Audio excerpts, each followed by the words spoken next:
Okay, so I'm gonna get started. So this will be the third class of our Chess for Unity uh lectures. Um, so in this class we're gonna learn how to start a game. So I believe in your first class y'all learned how to move the pieces and some special moves and yeah, with Ryo and Eric. So, a little bit about me. I've been playing chess since 6 years old. I'm currently a national master. Um, I've like won a few tournaments, and I was the Texas representative at the Tournament of Champions. So yeah. So we're gonna start with our homework that I believe Ryo gave y'all. So y'all can send in the answers to me through the chat. I believe it should be only two. So, uh, just type in what move y'all got.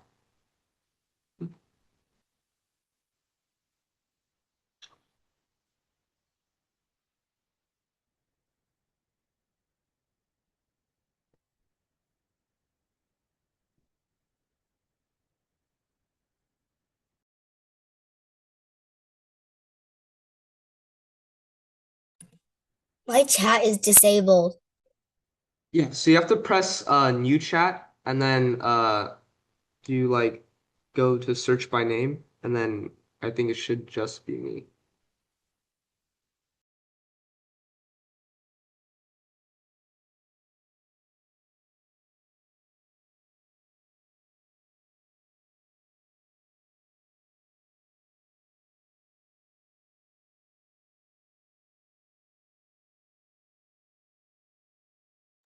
Yes, sorry. So all these the homework was just checkmate in one.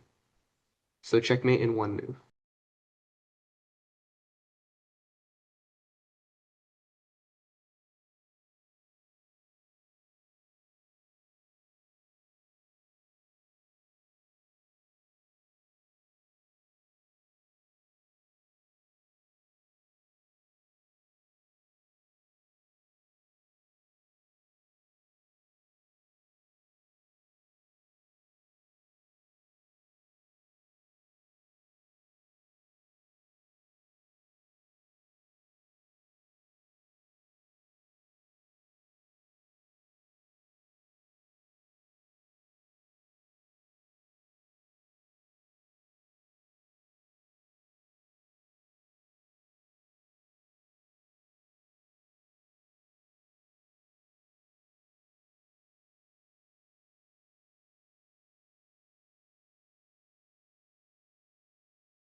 My chat doesn't work. You have to press new chat and then like Yeah, there's like only I one I option there. did that. I did that. And it says when I try to chat, it says you cannot chat with everyone during this meeting, even though I'm not chatting with everyone. You have Oh. to click on the person that you selected. I chatted. Just press on like the thing that says um the thing that has the thing host in.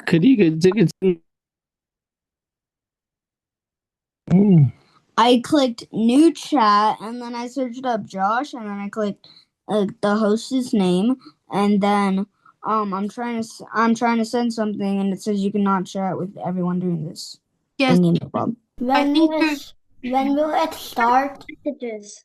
I'm the only one able to, I feel like. I When will it start? We've already started. Okay, I because got some of y'all it. are having problems, y'all should be able to chat through everyone. So we're gonna try that, maybe. Okay, yeah. So just either do it to me or through everyone. Okay, y'all have already sent in quite a few answers. So the answer to this puzzle is actually castles, and that's just checkmate. Because the rook, if y'all remember, it guards these ways, and this one would also go this way, or these ways. And then the king has nowhere to go, so that's just checkmate. A few of y'all said, I think rook d2. Um, but pretty an issue with that is that you just take, right? And then that's not checkmate in one. I think someone else said rook takes e3. But then again, that's not checkmate in one. But it's still obviously winning. You're just up two rooks. But yeah. Okay, so the answer to this one was castles checkmate, which I think someone got it. Maybe a few people. So yeah, let's go to the next one. Okay, this is another checkmate in one. Uh, please send it into the chat.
Yeah, okay, this one was a pretty easy one.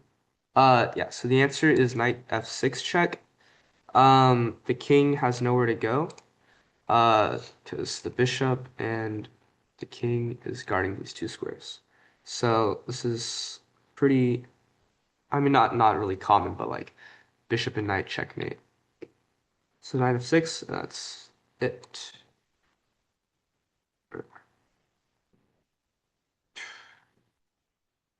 Okay, so this is another checkmate in one.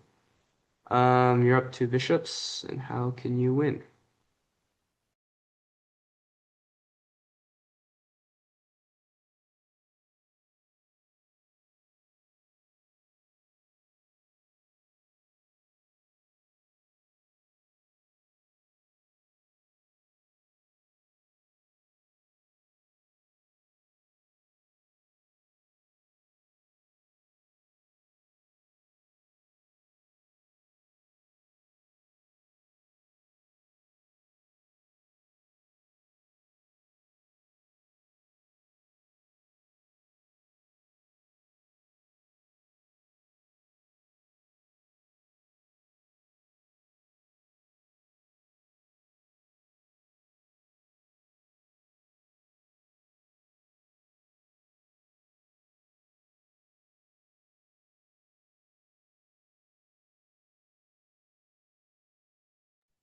Okay, all of you got the correct answer, which is bishop f7. Once again, the king kind of can't really go anywhere. So that's just checkmate. Um, yeah. So okay, wait. quick question. What would happen if, let's say, White moved his this bishop somewhere? Like let's say he moved like bishop to d5 or something.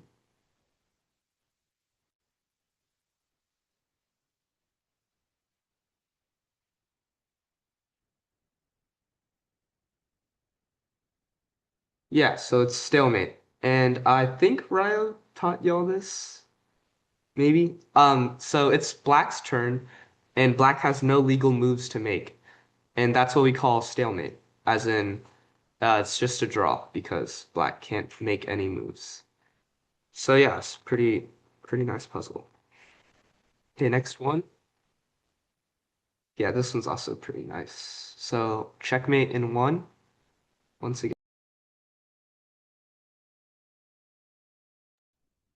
How do you draw? Uh, You shouldn't draw on the screen because now everyone can see your moves.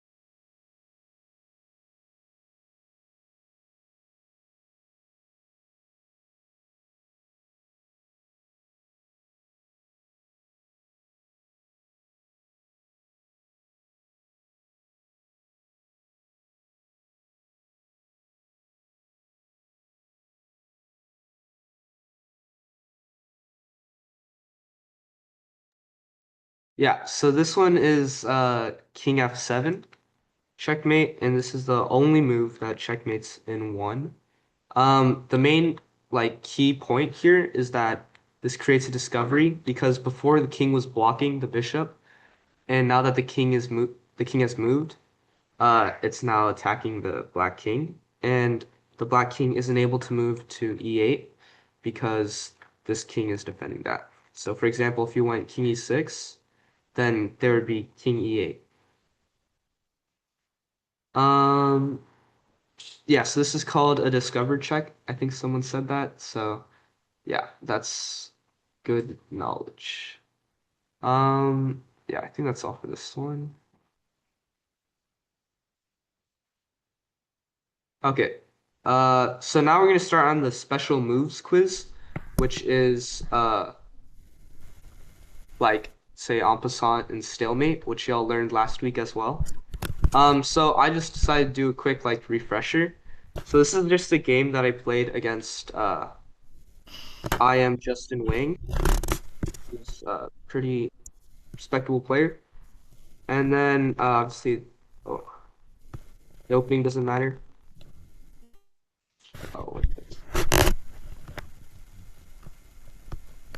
Let's see. So you got into some endgame, and then uh, here I decided to go e5, and then he went en passant, d takes e6, um, and this is because he can do this because I moved my pawn two squares, allowing him to take it, and obviously it only works if I move my pawn two squares. So for example, if I went e5 and then he went g4, and let's say I went like king c7, then now he can't take because it's already been a move since I pushed my pawn. So with that in mind, here's y'all's quiz. Oh,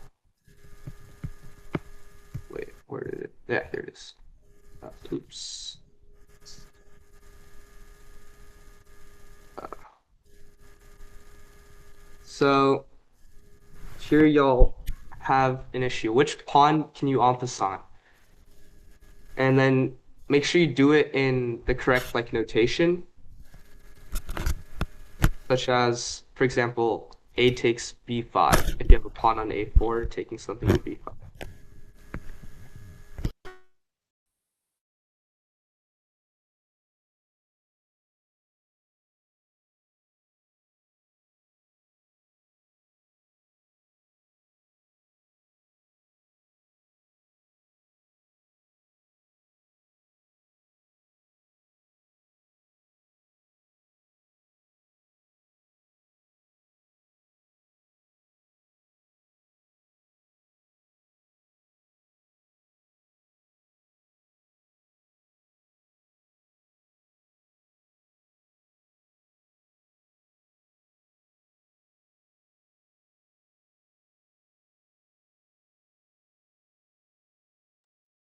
Yeah, so a lot of you said the F pawn.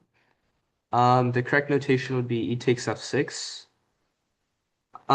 You can't take it en passant the D pawn because the D pawn already moved in the first move. And then the most recent pawn move would be the F pawn to F5, which would let you en passant here. So in the second one is stalemate.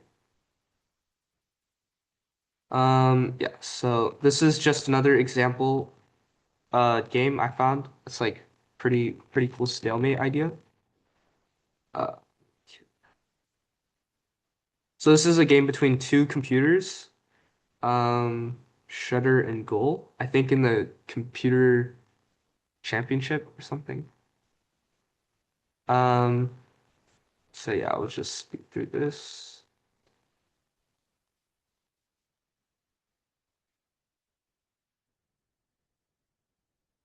Yeah, so here, um, the white computer Shutter made a brilliant move, bishop b3. And because obviously, well, not that obvious, but white is in a bit of a pickle here. He's getting threatened to mate, threatened to mate like in a couple different ways. And the only move here is bishop b3. So I'll continue and y'all will be able to see why. So, any single way leads to a draw. Black went knight takes b3, and then queen f4, another brilliant move. Because if you look at your other pieces, if your king and your pawn aren't able to move, if you just get rid of your queen and your rook, then that'll be stalemate.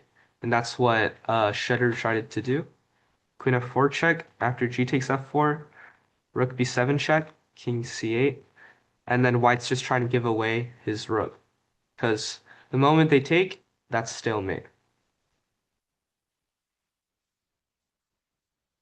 And okay, it's stalemate because white cannot make any move. Right, so now we are on our quiz. Oh, okay, well, I kind of gave it away. Well, okay, let's act like we didn't see that. What's the one move that leads to stalemate?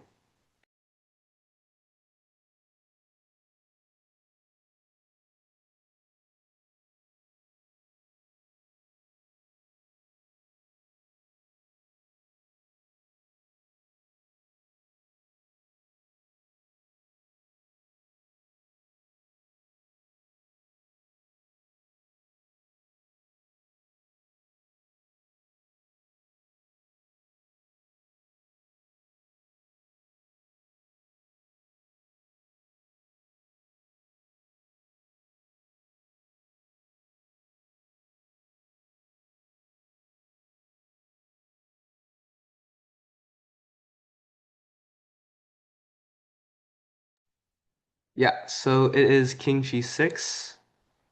And here black's king has nowhere to go.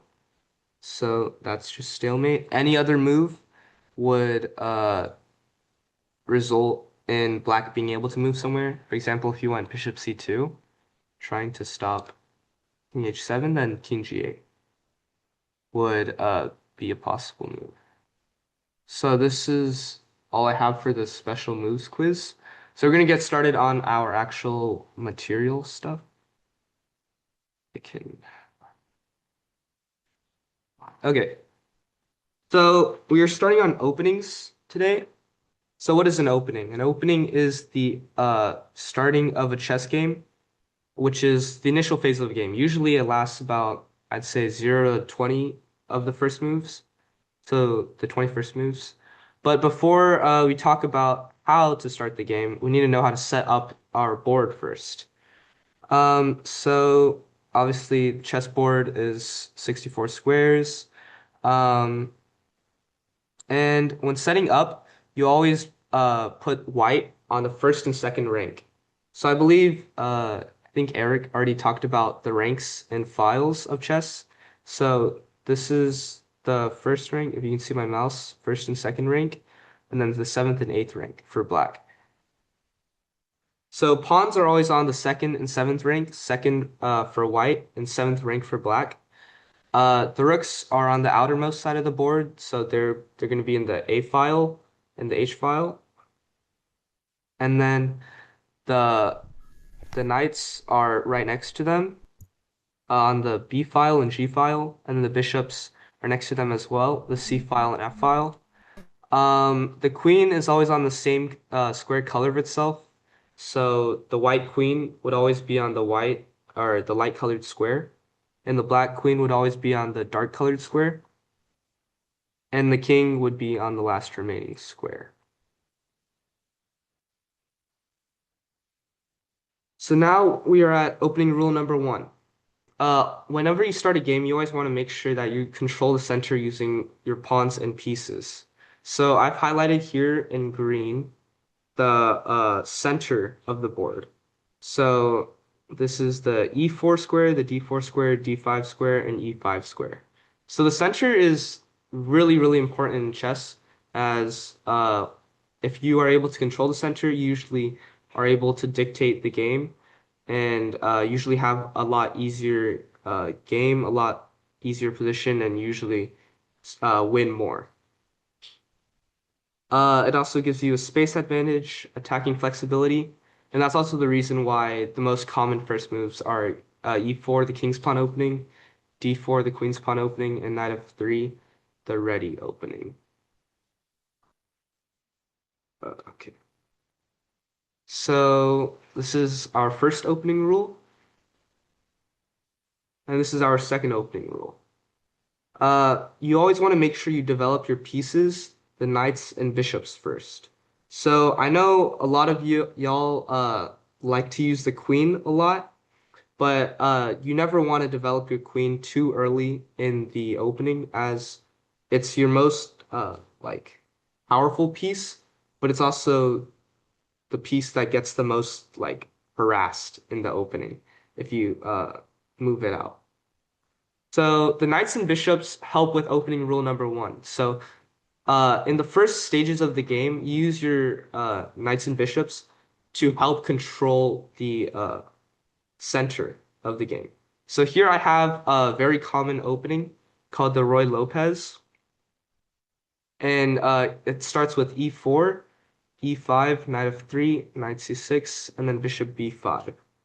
And here, white's already threatening to take on c6 and then take on e5. And then with that, white will have a really comfortable position just up a pawn.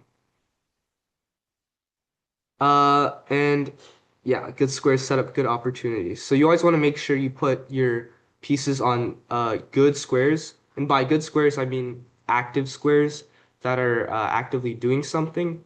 As you play more and more chess, then you'll like understand what is like a good piece and what versus what is a bad piece. So that's opening rule number two. And this is opening rule number three. You always want to make sure to castle early. Oh, I spelled that wrong. To keep and you want to keep your king safe. So chess is a game surrounding the weakest piece, the king. And castling helps protect your king and lets you bring in more pieces into the game. So this is a continuation of the Roy Lopez after black goes knight f6 and castles. So here the white's king is already really well defended or protected, and you start the actual game. Here black hasn't really castled yet, so therefore black needs to make sure they castle. So most common moves are like, I think bishop c5, and then and then black castles. So yeah, that's opening rule number 3. And then here's some common opening mistakes. So you obviously don't want to move the same pieces multiple times, as moving the same piece multiple times in the opening wastes tempo or time. So tempo really just means like a move. So say you lose 2 tempi, then you lose 2 moves. Another mistake is you bring out your queen out too early, like I said before. It allows opponents to gain tempi by attacking your queen, and obviously you cannot lose your queen like uh, ideally in the opening. And then ignoring king safety.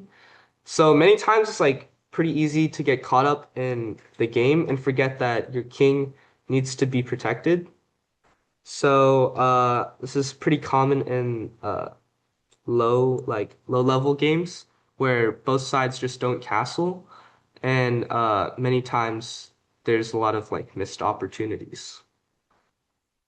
So we're gonna start with good versus bad openings.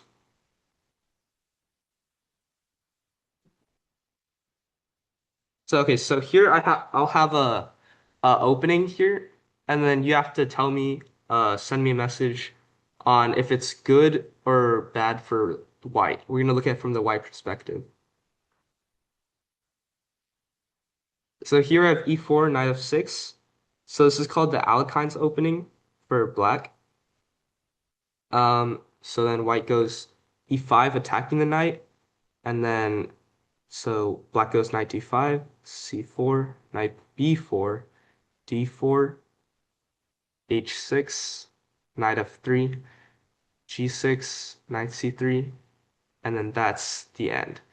So, a couple things to think about is who's controlling the center, who has better pieces, who has more pieces developed, and who's closer to castling their king. So, feel free to send me if you think this opening is good for white or bad for white.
Yeah, okay. So, most of y'all got it right. I think all of y'all got it right. So obviously white here is much, much, much better. This is because of a lot of reasons. First, I mean, white completely controls the center. the c pawn's controlling d5, the knight's controlling e4, and then you have pawns on d5 and or d4 and e5.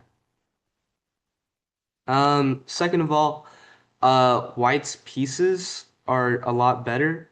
For example, I mean, you can look at how many pieces white has developed versus black's one piece, which has been moved 3 times. And if you've moved a piece 3 times in like 6 total moves, I think you can tell that you did something wrong. And then second of all, the space. White has a complete space advantage. And when I say space advantage, that means like how the pawns are like placed, how much space uh white has versus black's space, which is little to none. And then here, I think the computer already gives this position like, yeah, plus 1.5, which like after 6 moves is uh basically almost winning. If the game were to continue, let's say like bishop g7, and then you can like just develop as normal. And then here it becomes more and more apparent that like this knight is really, really awkward. You're not really sure where it's gonna go. Maybe knight c6, but then where would this knight go, as this knight also wants to develop there. So all in all, just a really, really awkward position for black. And white should be able to go on and have a really comfortable position. So this is the first one. So white is uh better. So for number two, once again the same thing. So we have another opening, and here's where it ends. So tell me if first of all, if white's this is a good opening for white or a bad opening for white, and then also explain your reasoning for it. Example, if they have the center, if they don't have the center, and yeah.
Yeah, so a lot of y'all got it. This is a pretty bad opening for white.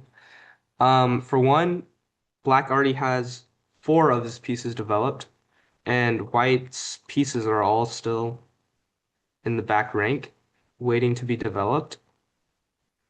Second, black already has the center, and though this isn't as bad as the last example, as maybe you could argue, let's say white goes e4. Then you have some control of the center, but as of this position, white has no control whatsoever. White does have a little bit more space as they expanded over the queen side, which is this. This is the queen side and this is the king side. Um, so from the space point of view, it's not as bad. However, uh, the main issue with White's position is that they have not developed at all, and they're not even close to being able to castle. So let's say Black just goes. Oh, it's White's move. Maybe like Knight f3 or something, then castles. And then it's not so clear how White wants to develop. So, like for example, this bishop, you don't know if you want to fiend kettle your bishop or if you want to just like push e4 or something. So it's a lot of like unsure-ness about your position. So all in all, this is pretty bad. Um, let's see what the computer says. Yeah, it's already minus 1.5 out of the opening, so that's pretty bad. So on to the third one. So we have e4, g6, b6, bishop b7, bishop d3, bishop g7, castles, 6, bishop g5, knight e7, knight d2, and then that's it. So, same thing, just say if it's good or bad for white, and then why.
Yeah, so for this one, a little bit more like confusing, I guess, kind of, because both sides are about to be completely developed. White is basically completely developed.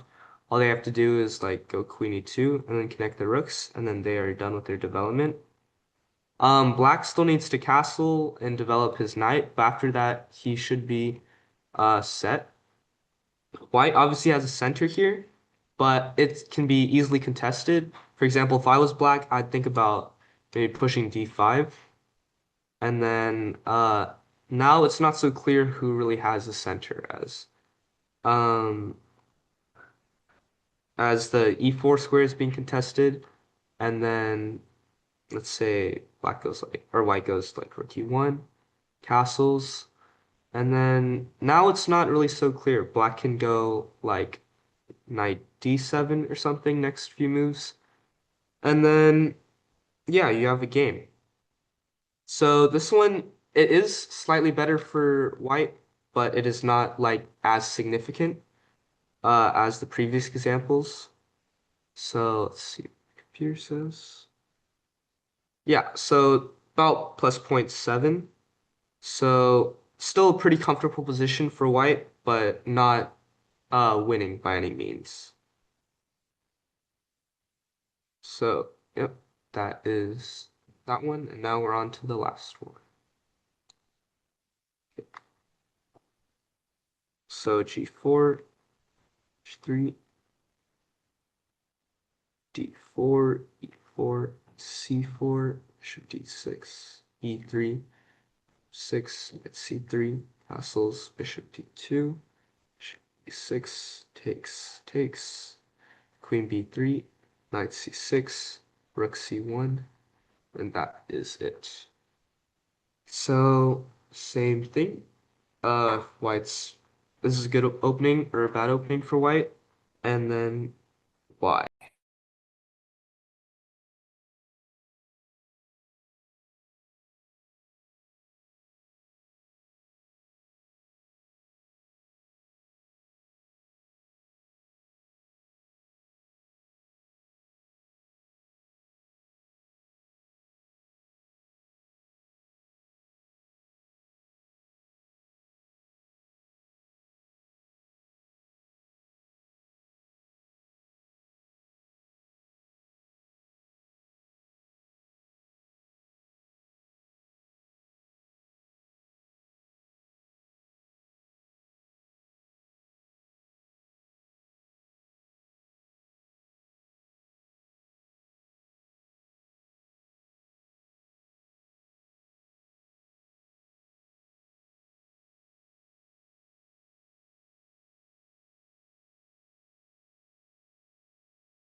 Yeah, so most of y'all had some pretty interesting things to say.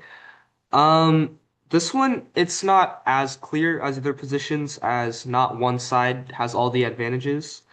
However, this one would be white having the a bad opening. So this is better for black, as most of y'all said. Um, well, first of all, white played a pretty dubious opening, g4 as the first move. So this is already a pretty not so good sign, but once again they recovered.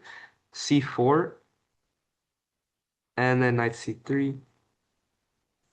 Yeah. So black does have a little bit more space in the center. However, white did grab some space with g4. However, it's not really gonna prove how much useful this is.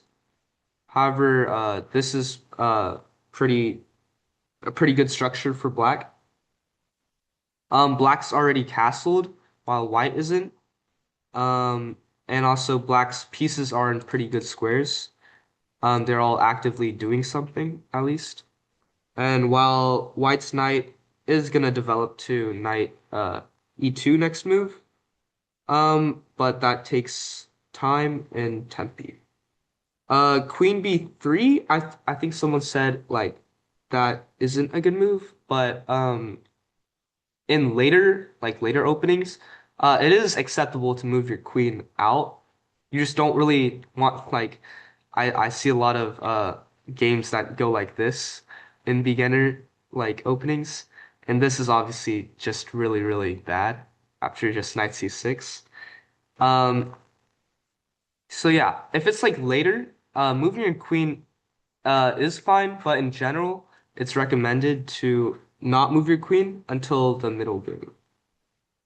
So something that could happen next is like rook c8, knight e7, and then maybe like knight e7, or wait, maybe knight b4. Yeah, so pretty comfortable position for black, but it's definitely still a game. Let's see what Peter thinks. Yeah, so actually it's a lot worse than I thought it was. So it's minus 1.5, which is black's clearly better. So yeah, this is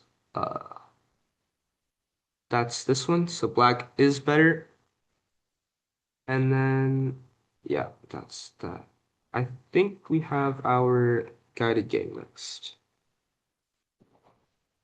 Okay, so here we'll go over a short little opening, and then I will like walk y'all through each move. So let's look at it from the white point of view. So D4, Queen's Pawn opening, D5, C4, and this is the Queen's Gambit that I think some of y'all know. E6, Knight C3. So here, Black's already contesting the center, and by the center point of view, it's about equal. Um, Black or White moved D4, C4, while Black moved D5, E6, and E6 supporting D5. So this is pretty decent opening for Black. Knight C3, developing the knights and bishops, which is the opening rule number 2. Knight f6, and then C takes D5, E takes D5, and then bishop G5. So here, Black's or White's already threatening to take on E6 or F6, and then say Black makes some random move, then bishop takes F6, would already be a really good position for White because Queen takes F6, and then there's Knight takes D5. And then let's say they take the other way because they don't want to lose their pawn. She takes F6. And then I think this will be a topic I'll discuss later, and that's pawn structure. And here Black has doubled pawns, which in general is not good. Of course, there are exceptions, but this is not an exception. This is a bad position for Black. So here, White's threatening bishop takes F6. So White or Black goes C6. And this is supporting the d5 pawn. And now if after bishop takes f6, Black can go queen takes f6. And then now White can't take on d5 as the pawn is supporting it. So White makes a logical move, e3. And then now White is preparing to develop his bishop to d3 and his knight to f3 and then castles. So Black goes bishop f5, which is logical. Another possible move for Black could have been like bishop e7. But bishop f5 also does make a lot of sense. And then White goes bishop d3, continuing his plan, trading off the bishops. Um, More advanced like note, this is the Carlsbad structure. If you want to learn more about like chess, this is a pretty common structure. Um, but yeah, obviously it doesn't make that much isn't that important here. So Black decides to trade off the bishops. Another move possibly would be like bishop g6, but trading off the bishops is obviously fine. Bishop takes d3, queen takes d3, and then now Black goes bishop e7, knight g2, castles, castles, knight bd7, rook a1, and then h6. Bishop takes f6, bishop takes f6. So I want y'all to like evaluate this position. Would you rather be black or white here? And why?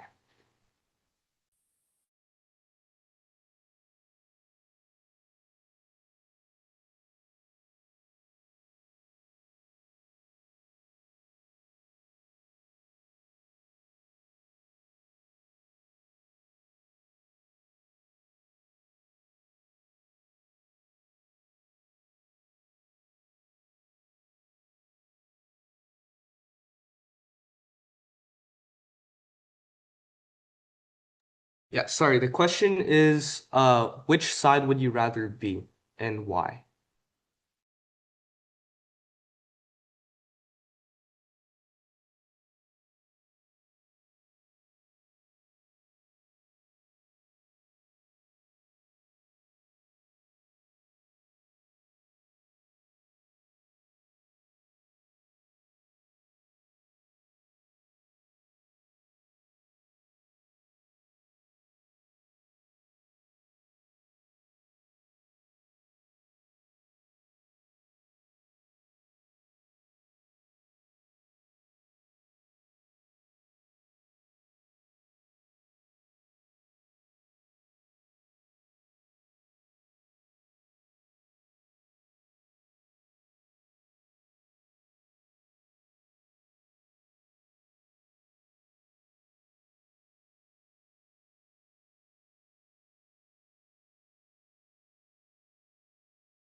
Yeah, so a few varying answers.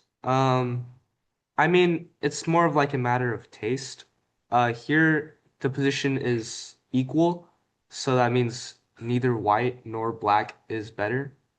Um, but me personally, I would rather be white. I feel like black here is a bit awkward, as you're not really too sure where this knight is gonna go.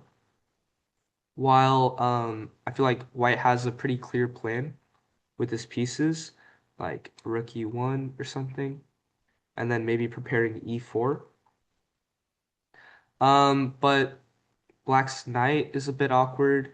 Um, maybe like uh still have to like connect the rooks with like queen c7 or something. But it's a pretty equal position. It is a slight imbalance is the two knights versus knight and bishop. In general, the two knights is usually better than the knight and bishop, but in this position, it's not really something you can prove as an advantage too fast. Um,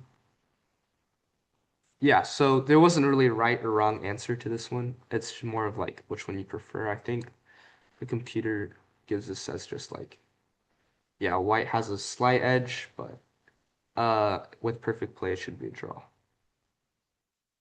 So that is our guided game.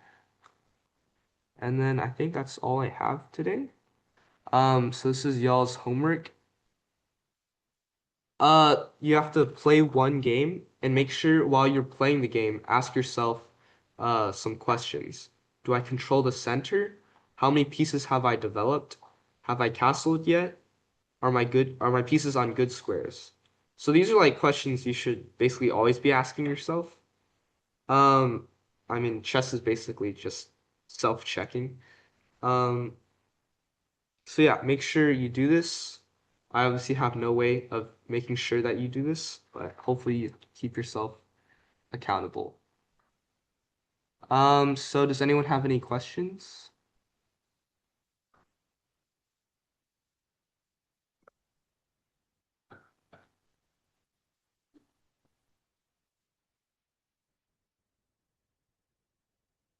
If not, we can stop a little bit earlier. So thank y'all all for participating. I think the next class will be in 2 weeks with I am uh forgot his name. But y'all be continuing on y'all's chess journey. So thank y'all all for joining us. Thank you, Eric Leo, for hosting these classes. Thank you to Eric um, with Chess for Unity. Um, so yeah, thank y'all and hope y'all have a good night.